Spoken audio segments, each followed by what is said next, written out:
guys! Welcome to my another mini vlog. Ang babaeng alipin sa Japan na hindi pa rin yumayaman.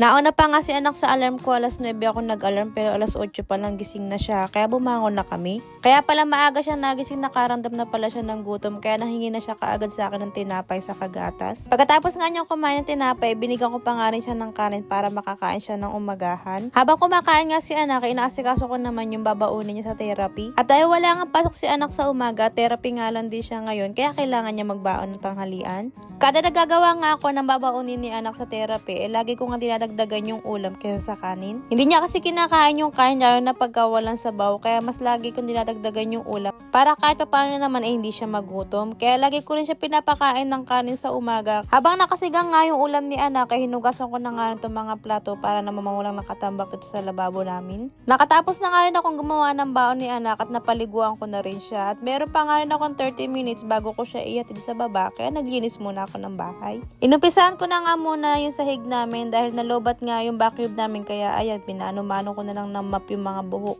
10:45 na nga to at wala na nga si anak, na sundo na rin siya ng therapy niya, kaya magtatapon naman ako ngayon ng basura. Kagabi ko pa nga ito dapat agad tatapon, kaya lang puno nilalagyan namin ng basura, kaya inakyat ko ulit. Noong isang araw kasi dito ko lang doon nilagay sa may labas yung basura namin, ayan, napagalitan tuloy ako. Lagi daw kasi kinakalkal ng uwak at nagkakalat nga raw dito, kaya ang sabi sa akin sa loob ko raw ilagay para nilampaso ko na nga rin itong gengkan namin dahil minsan nga butas yung malalagyan namin ng basura, kaya tumatapon yung mga tubig. Pagkatapos ko nga linisin yung gengkan namin, sunod ko naman tong kalan namin.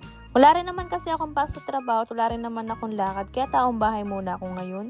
Pagkatapos ko nga linisin yung kalan namin, pinagdidiligan ko na nga rin yung mga halaman namin dahil medyo natutuyo na nga. Isang beses ko lang din naman ito dinidiligan sa isang linggo at mga 6:30 na nga at nakauwi na nga si anak. Binabanga lang namin yung mga gamit niya sa bahay, pagkatapos lumabas din kami kaagad.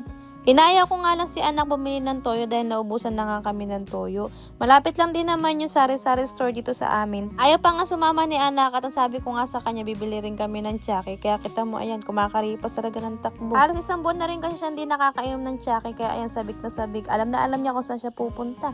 Buti na lang talaga merong Filipino store na malapit dito sa amin. Kaya hindi na ako nag-o-order sa online ng mga kailangan namin para makapagluto ng Filipino food. Toyo, suka, patis nga lang din yung kadalasan na binibili ko rito. At ito nga si anak, kita mo, kumuha na siya kaagad ng jacket. Malamig talaga yung pinili niya. Kinuhanan ko pa nga siya na medyo marami, kaya ayan, tuwan-tuwa ang batang maliit. Di pa nga namin nababayaran yung jacket, Diyos mio, ininuman niya kaagad. Pagkatapos nga namin mamili, dumiretso nga lang din kami dito sa kapitbahay namin.